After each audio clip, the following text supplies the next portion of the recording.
Good Tuesday and happy noon. Happy noon. Happy noon to you guys. All right, so today's Tuesday, Q&A day, where we come to answer all of your questions, and Callie is teething, so she's probably going to be biting my hand the whole time while we're answering your questions. If I scream at any given point in time, that's probably because she hit a tender spot. But do your thing, girl. Do your thing. I'm supporting your goals of having strong teeth like Boogie. She likes mama fingers better. Would rather the real thing. You want a ninja star? A ninja star? Would rather not. Okay, all right, let's get to it. I don't know where the comments are here. Oh yeah, we can't see the comments. I'm gonna need to open it up here. All right. But if we want to go ahead and get started on the questions. Yeah, let's get started on the question. So question number 1 from, do you want to go downstairs? Downstairs. Yeah, off your lap. Let's down. put her here. Downstairs. She wants to go downstairs. Okay. Question number 1 from Brandy Coke from Festus, Missouri. Festus. My question is, do we need to take vitamin or mineral supplements? If so, which do you recommend that we take? I'm asking this because I feel our diet should give us most of these, but want to make sure I'm getting everything my body needs. So, good question. This is a great question, and I'm going to begin this answer with, it depends. It depends. And the reason why I'm saying it depends is because if you were to take a shitty vitamin or mineral supplement, then I will tell you no. It's a waste of all of your resources, time, energy, and money. Okay.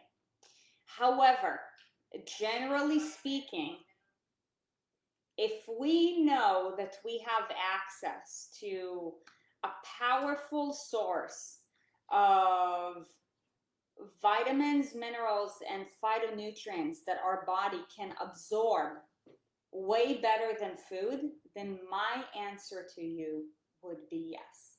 Now, the good news is that there is such a thing. It is called the X-Endurance Immune Boost.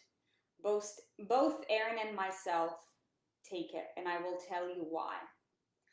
Because it is, for one, when it comes to a wellness journey, you have to make it a priority to follow the steps to develop the right habits to eat right. Okay? Like, anybody can take supplements, but if you're supplementing a shitty diet, then you're cutting yourself short. So I always want to say, keep the main thing. Make sure that you follow the steps to, implement good dietary habits. And what is good, that would look different for everybody. And it's a progression for everybody. And may I add, if you are shittily supplementing a good diet, it also isn't helpful. Yeah. But if you're already, putting in the work, then you might as well put like a high octane input of vitamins, minerals, and phytonutrients that your body can absorb even better. Because you guys, here's the thing, like when we eat, so like again, sources of vitamins and minerals and phytonutrients, those, more often than not come from, plants like vegetables, fruits, mushrooms, that sort of thing, right? But when we eat them in the digestion process, we don't absorb as much. And that's why Erin and I, while we make sure, you guys have seen our like big ass salads, right? Like our bowls are like 3 times the size of my face, no joke. But the reason why we still take the immune boost twice a day, every single day, is because what we're doing by that is we are boosting the absorption of vitamins and minerals and phytonutrients that we are not absorbing as much when we're eating a salad. You know what I mean? So if I would say, like, if there was a magic pill and you're already doing the right thing, wouldn't you want to boost your results? I don't know about you, but for me, heck yeah. Um, so again, like, broad answer to this, it all depends. If you're already implementing good habits, I would highly recommend, that you get your hands on the immune boost. If you're, like, on a progression, cleaning up your current habits and, wanting to absorb more vitamins, minerals, phytonutrients, definitely get your hands on it. But if you just, expect to take this thing and have it solve all of your problems, know that it's definitely not going to do that.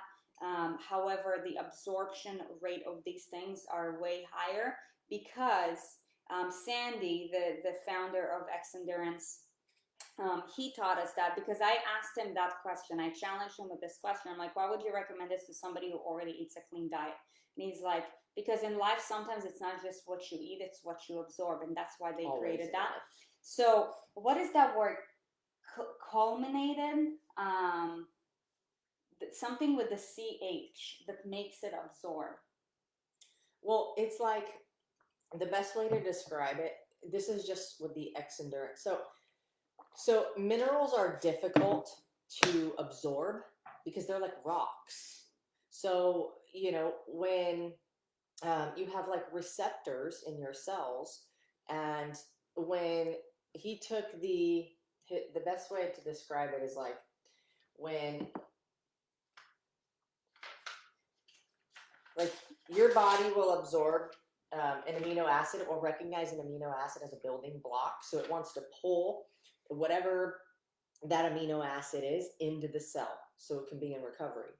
Well, with minerals, because they're more difficult to get into the cells, what they did, how they engineered the product is essentially, if this is the mineral that needs to get into the cell, what they did is they took an amino acid and they're hiding the mineral in the amino acid so it gets smuggled into the cell. So your body is absorbing a lot more of those minerals because it's seeing them and accepting them as an amino acid. It's like the least scientific way to describe it. But if we're going back simply to, if I eat a healthy, if my nutrition is really healthy, why would I need, oh my gosh, look at her. Why would I need to supplement? The soil now is not what it was also, hundreds of years ago. And what we're actually getting from our nutrients is less than what it was when this is what people just like were surviving off of. So even, the way things are grown, how long it takes before it gets plucked from the ground or the tree or the bush or the whatever and gets into your mouth, like what's the distance between that? How many days has it been? Where has it, what kind of climate has it lived in? How many nutrients has it lost on its way?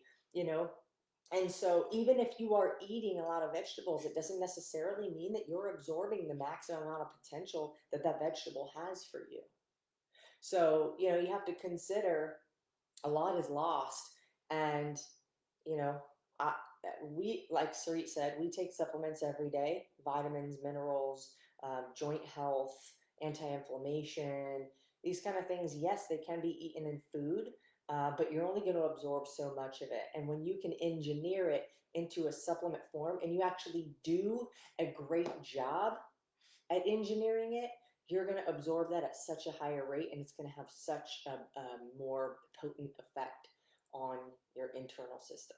So hopefully that describes that. But that doesn't mean all supplements are created equal. It's not news to a lot of you. We're going to recommend the X Endurance brand. They've got such a variety of products that have been engineered with so much precision, thought, integrity, and quality. So, that's always our go-to on that. But those would be the reasons why. Yeah. And also, Brandy, if you're not already taking any of the X Endurance products, just go ahead and reach out to your coach, because I know that you are actively working with us. And Crystal would be happy to send you a link, and she will answer any of your other questions as I think well. actually Brandy's already taking X Endurance. Okay. But Brandy asked that, right? Yeah. Yeah, but if that would be for the reason. anybody else who's wondering, just go ahead and you can email admin@erinsarit.com if you'd like to take advantage of a discount as well. Okay. I'm trying to see comments. I can't really see what's going on in the comments. But hopefully this is helpful for you guys. Tanya Hall from Wales in the UK. Hey both, it's great that you're growing so much right now. I'm so pleased to be part of your journey, and I'm proud to stand alongside you in your mission. My question is, do you have intentions to grow and further share your mission in a big way in the UK? That's a great question. That's a great question, and the answer is yes, yes, then yes, because otherwise we'll be disservicing the world. So the question is, do you have intentions to grow? Yes. And further share your mission? Mm-hmm. Yes. In a big way? Yes. In the UK? Yes. We don't know how. But as the time comes and when the time is right, we will know and we will go. Mm-hmm. Yeah. People are people, and every person has struggles. And if you have struggles in the way that we can help, and those people exist everywhere, then we want to help. Mm-hmm. Also, side note, I appreciate your courage, Tanya, reaching out. I definitely see what you're doing there. You know, just keep doing what you're doing.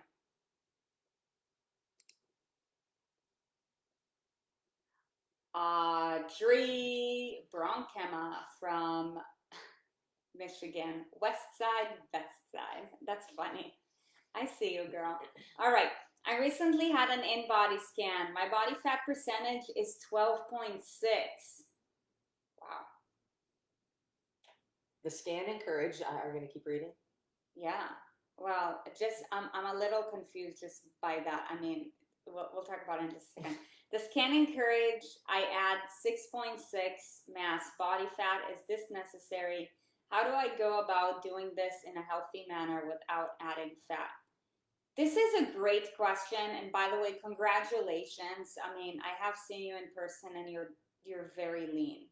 But it's not an unhealthy lean. Yeah, so you're very lean in a very healthy way. Yep. So who's to say that 12.6% means that you need to add? So it says it's encouraged. I add 6.6 mass body fat, and then you're asking 6.6 pounds. Yeah. And then you're asking, how do I do that without adding fat? You can't. They're telling you, get fatter. Now, here's the deal.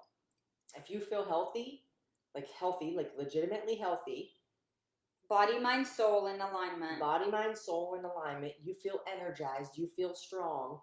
You feel positive. You feel good about what you're doing. Then you don't need to gain any fat. Now, at 12.6%, you may have lost your period, which means if you want to conceive, you will need to gain some fat. But our bodies adapt. Our bodies adapt. So if you're at 12.6%, I've been as low as 7 or 9%. I would argue that where I was not healthy. I was not healthy in my mind. I was not healthy in my body. I felt weak. But at 12.6%, it's not a dangerously low. Some people, some women can be at 12.6% and still have their period, which at that point, there is nothing wrong. There is no issue. I don't see why you would need to add any fat unless you wanted to. Now, if you're feeling like I was, if you're feeling weak, if you're feeling tired, if you're feeling sick, if you've if you've lost your period and you want to have a baby, if you know any of the above, if you have your health, if like you get blood work done and like something's in a dangerously low or high, then maybe okay, that's at the point I consider, do I do something different? But if nothing is wrong, why fix something that's not broken? Uh-huh. Yeah. Because we know you, we've seen you in person, you're not unhealthy. Yeah. From an external, like speaking with you in your mind, like you're not unhealthy.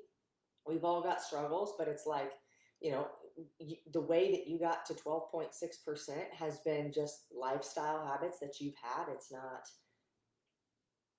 anything that I've noticed that's dangerous.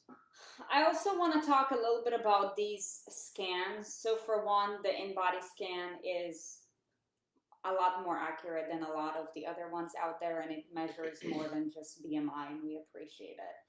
But scans still use algorithms, and the algorithms that they use also compare you to the whatever the average is. And Audrey, I will tell you this, like, you're above average. Also with an in-body, there's a lot of variables, like Uh-huh. your level of hydration, when you last went to the bathroom, did you work out, did you not work out, how high is your heart rate?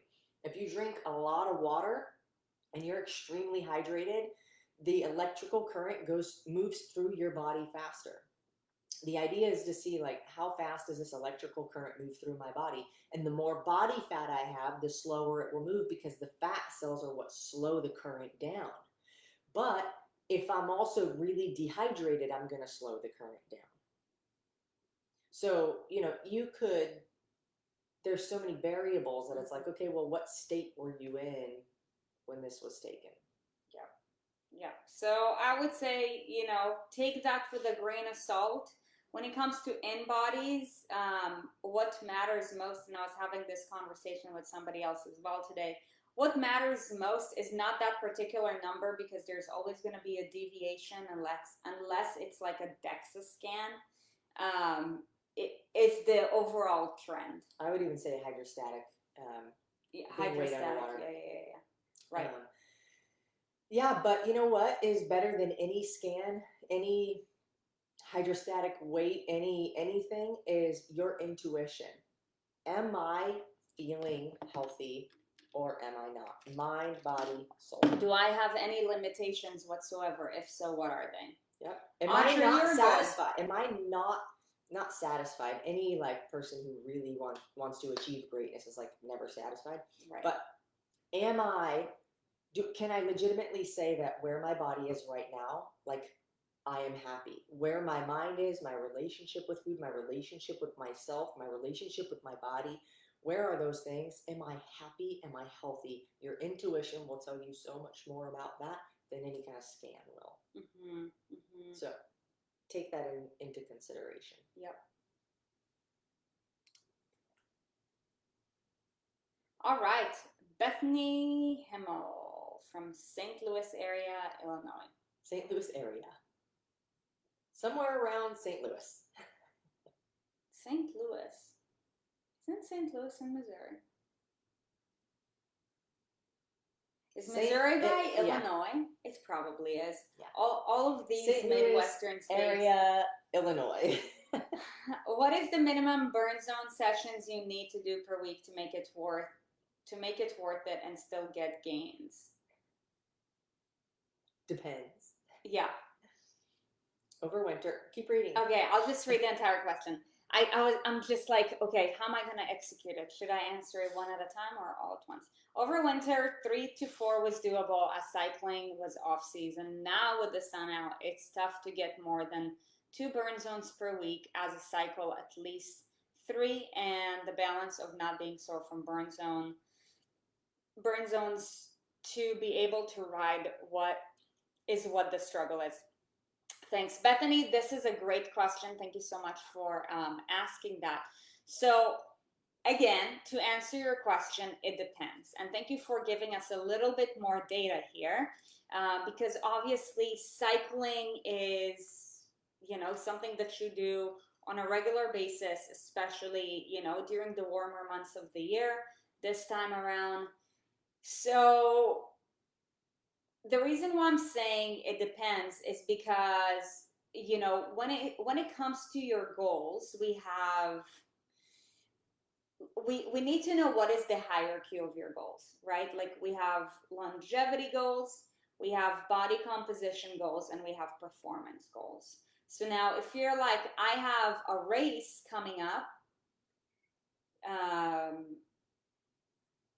and I need to focus on performing better on that, then the prescription of it would look different than if you're like, I just want to do everything that I can to improve my body composition and I really enjoy cycling. And also, if you live in Illinois, it is hella cold for most of the year, so you're probably like, I want to take advantage of whatever is outside. Versus, I just want to know what will help me to look and feel better. You know what I mean? So I would say it all depends on that. I'm not hearing about any sort of race that you have coming up or that sort of thing. But honestly, like if mentally and physically this is the prescription that works for you to follow through with during these months of the year, then there is nothing wrong with that. When you ask what is the minimum burn zone sessions you need to do per week to make it worth it and still get gains, yeah, it really all depends. What kind of gains are you looking for? Are you looking for more cycle gain? Like here's the deal. If you want to get better at cycling, the stronger you are, the more, force behind each a revolution. So I'm trying to use cycle terms. The more force you have within each revolution, like each time you press the pedal down and lift the pedal up, like the stronger you are, the more power you have in that. And then you have endurance. You get the endurance both from the burn zone and from doing cycling, but you're going to get more strength from doing something like the burn zone, especially as you go up into burn zone level 1, level 2, because you're actually going to be including more weights. So you're intentionally working the muscle. I would say they're both very necessary. Why? Because the more, unless you're looking to go compete in like the Olympics or something, I'm sure there's some very specific training that they have to become better at cycling. But I'll guarantee you, anybody who's really great at one sport doesn't only just do that one sport. They do strength and conditioning for that sport. They do strength and conditioning. They do the more able you are to move in different ranges of motion and different planes of motion. Fitness is not just speed, endurance, and strength. It's agility, it's quickness, it's speed, it is strength, it is endurance, it's coordination, it's balance. All of these things are fitness, and the more well-rounded you are, the better you will be at any sport. Assuming you also very much apply yourself into that sport-specific movement. Yep.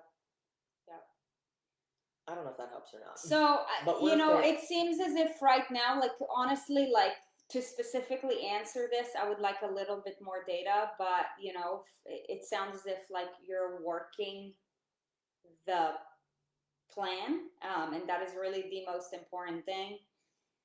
Like, what's the goal? Yeah, I'm hearing you say get gains.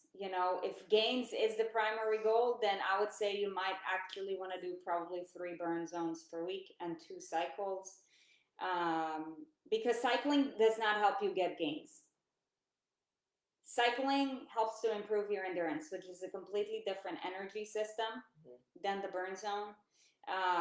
So, maybe a follow-up question with more details would be great, but know that what you're doing is totally okay, because it's not like one or more burn zone is going to make it or break it. What we're seeing is that there is a trend of you consistently moving intentionally 5 days per week.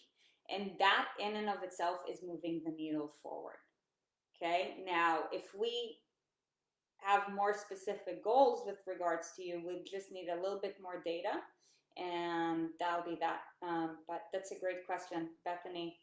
Hopefully Keep that up the helps. great work.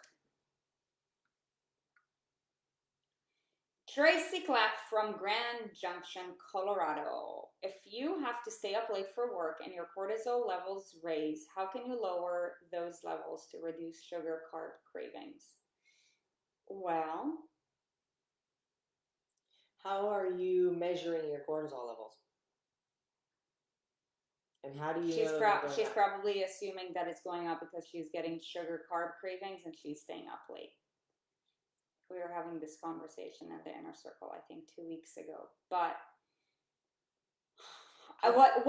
look, the determining factor here is like the staying up late. Hold on, I want to ask you a question. Okay. I'm going to read this question back, and I'm going to ask a follow-up question to your question. If you have to stay up late for work and your cortisol levels rise, okay, I didn't see the have to part. Now, I mean, I could go really extreme in this and be like, do you have to?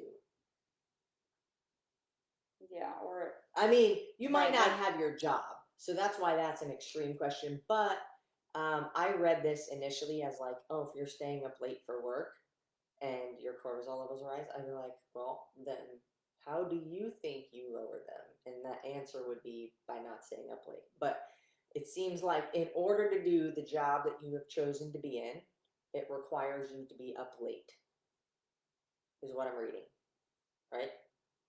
I think so. Now I'm wondering if we can improve that. Like if you have like a graveyard shift or that sort of thing, then you got to do what you got to do. But that even then is like just a matter of, well, how much sleep are you getting within the 24-hour period? Yeah, what it would right, and that's what it ultimately comes down to. Like if you have a schedule that where you basically either have to work around the clock, like we work with a lot of nurses, and military people, like you guys deal with that a lot. But what I would recommend to you is in life, you want to focus on what's within your control. So what is within your control is if you don't have control over when you start work and when you end work, you do have control over how many hours of sleep you can get in a day. So I would focus on what is within my control. How can you lower those levels to reduce the sugar carb cravings? Yeah, so I mean, the thing that's within your control is making your sleep a priority regardless of the elements that are going on. And also what else is within your control is what are you doing when you have those sugar or carb cravings. Like I will tell you that if you're disciplined enough, you get yourself to a point where when you have a sugar or carb craving, you just don't even care about it. I used to get those all the time. So for your own sanity, focus on what's within your control. Stop thinking, how do I lower my cortisol levels? Because are you measuring, oh, my cortisol went up like by 5 units. Like, I don't even think there is such a thing. But what you can control, which is in direct correlation with what raises your cortisol, is how many hours of sleep are you getting per a 24-hour cycle? And also, what are you doing when you get those sugar or carb cravings? Like, you can plan ahead by just, planning in advance with better than stuff, maybe like blueberries and apples or that sort of thing, so that you and practice discipline. So, like, let's say if there's donuts in the break room, like you avoid that. But for your own sanity, focus on what's within your control. And that is, what I normally say, like, keep the main thing the main thing. I thought about something that is not directly related to this question, but is something that holds a lot of people back from achieving what they want to achieve or what they think they want to achieve. And that is the concept of what is inside my control. For every action, there is an equal or opposite reaction. For every decision made, there is a consequence. Positive, negative, neutral. And it is honestly actually whatever you decide to take away from the consequence that makes it positive, negative, or neutral. So let me explain. I have to go to work. Do you?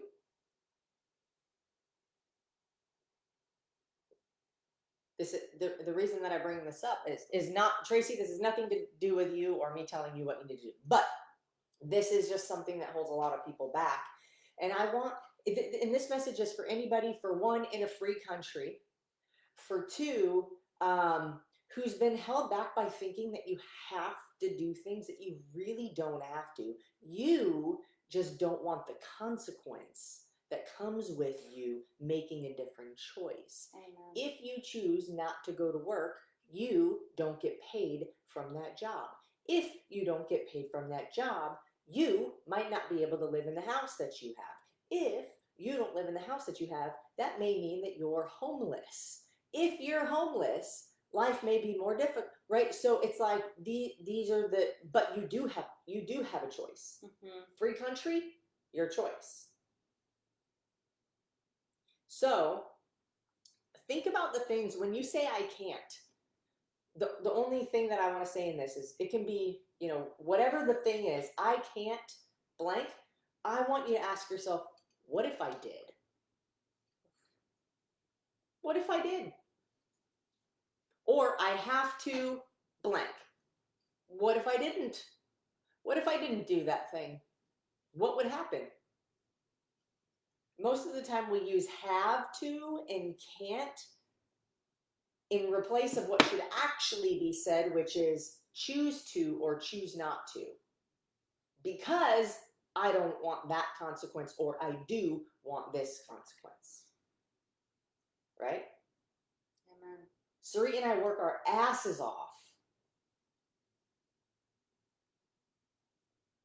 And a lot of times it doesn't feel like work, it's fun, but at the same time, we've worked jobs that every part of that job wasn't fun. But we still work our asses off because we want the consequence. We're willing to do the things that we don't really like necessarily to get the consequence. Now, I could use, I feel like I'm the queen of extreme analogies, but it's only to get you to understand the point, okay? Queen of extreme analogies. So I'm gonna use an analogy. Please don't take this to heart. I'm gonna disclaim this right now. Do not take this to heart, and do not go throw your children in a dumpster. But when somebody says, I have to take care of my children, remember, this is just an example. This is not, look, and I actually would, it's just the language, okay? So listen, I have to take care of my children. No, you don't. You're probably not a good human if you don't, but you don't have, nobody's forcing you. They'll probably get taken away from you. You won't have them, but it is still a choice. I choose to take care of my children. Why? Because I want them to remain in my possession. I want them to grow up to live an amazing life. I want them to feel cared about and loved, and I want to make sure they're fed, and I want to make sure they have everything they need. You choose to take care of your children. Still a choice. So the next time you say I can't do something or I have to do something, ask yourself, what if I didn't, or what if I could? What if I did it anyways? And you might just reveal to yourself some of the things, not as extreme as a child or your job, but some less extreme things where you're like, well, what if the opposite were true? What kind of opportunities would that provide? And would I rather that opportunity than this one?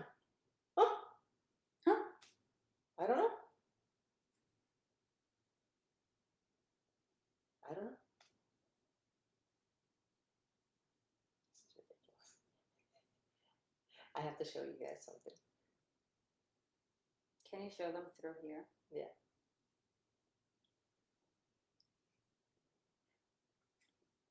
Look at this. This is current status of puppy. Between a dresser and her bed What? on the floor. Are you getting up? All right, let's do one more question. Okay, one more. Great question, Tracy. Thank you guys for hanging in there with me in my extreme analogy. No, this was great. It is a better decision, probably most likely, for you to take care of your children. I'm just saying. Okay, Samantha Brill from Kentucky. How does our periods and hormones affect our lifting and metabolism? I know I'm often exhausted and low on energy during on flow.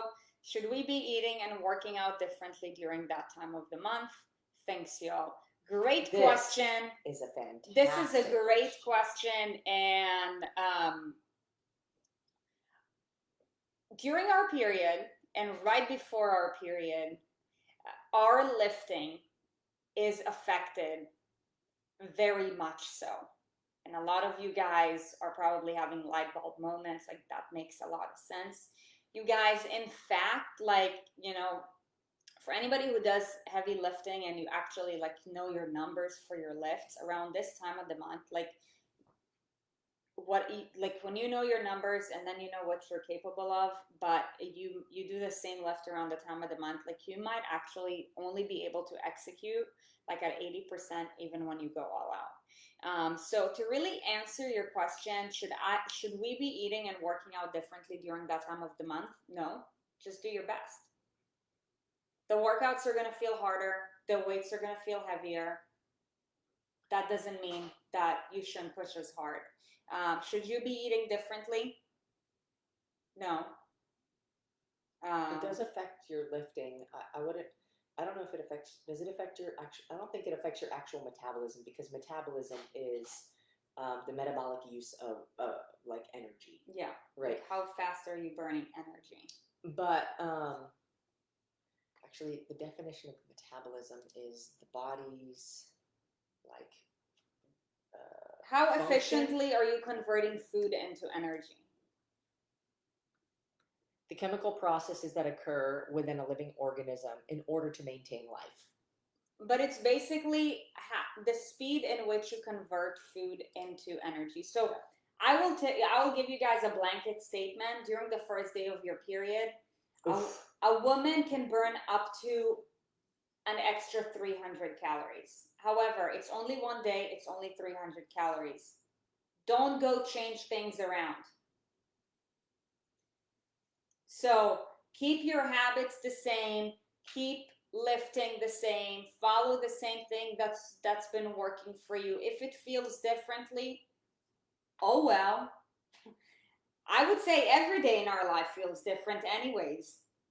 Yeah. So now it's just, you know, with the side of cramps and more fatigue. Okay, great. Tired with the side of cramps. Yeah. And it affects our hormones too, which is also why we may feel like we have less strength and more cravings. You know, Brittany said, I notice when I don't eat healthy or work out that my period really sucks. But when I do eat healthy and work out, my period is like any other day and I feel so much better. Look, I'll tell you a story too. I remember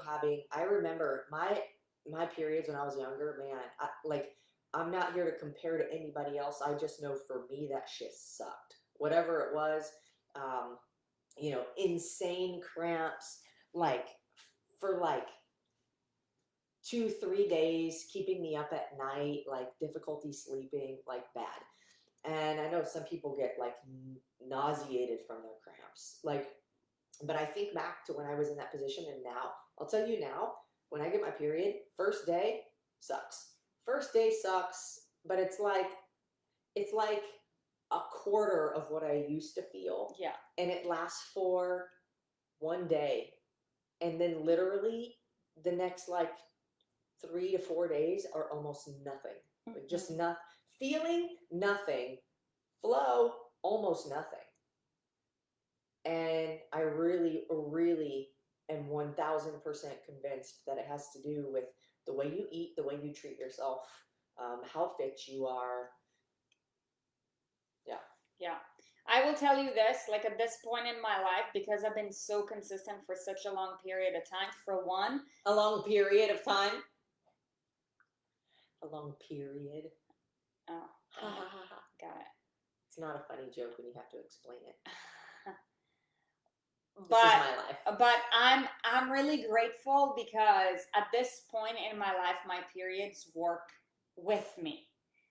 And what do I mean by that? For one, I have one heavy day and then I have like 2 regular days and then I'm good.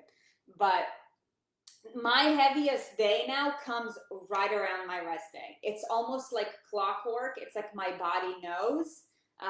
So this is great because I don't have to deal with that element. And also, like it got to a point where I know that I'm about to get my period because I'm feeling a little bit more emotional than normal or a little bit more snappy, but like nothing else feels different in my body. Like I don't get cramps or anything. It's just like, I wonder if it's about to come because I feel like either snapping a little more or crying I a know little when more. yours is coming. You know, I know when yours is coming. But yeah, you guys just focus on consistency during that time of the month, around that time of the month. Don't change anything.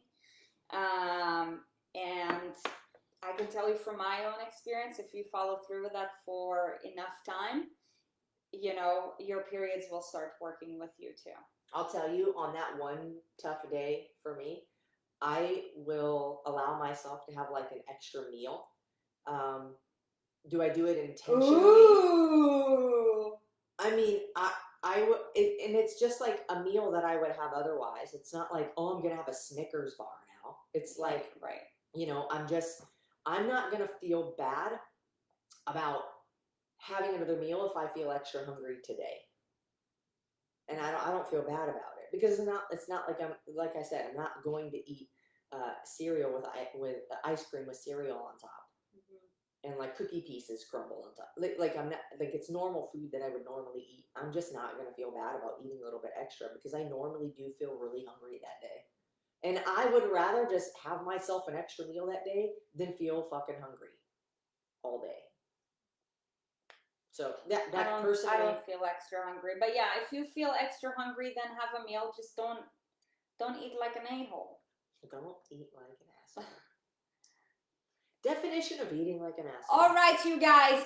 That's it. That's all we got for you today. We hope that you found value from today's conversation. If you did, do us a favor. There's only one way to show your level of gratitude, and that is by sharing this episode. So if you found value from today's conversation, share. The deal is just share it. You made a deal. Yeah, you made a deal. By watching us, you made a deal. By watching for free, you've made a deal. Yeah, to share it with someone else who will benefit from this. Yeah, that's that. Yesterday we told you guys that we have Sharon Lecter as our guest for this Friday's Espresso episode. So, you know, one more reason why you should share this episode. Share this group. Invite all your friends. Go to the invite section and just start inviting them. Yeah, invite your friends because she's actually going to be dropping gold. Fire. Gold. Golden fire. And early registration for the Raw Transformation. It's on like Donkey Kong. If you got any questions about it, just go ahead and reach out to anybody from our team, or just go ahead and email admin@erinsarit.com, and or there's links in places. Yeah. All right, you guys. Other than that, we will catch you live tomorrow at noon, where maybe we're going to be talking about some things fitness related. I don't know, but looking forward to seeing you there. In the meantime, hope you guys have a beautiful day. Go be your best self today. We will see you tomorrow at noon Eastern. Catch you later.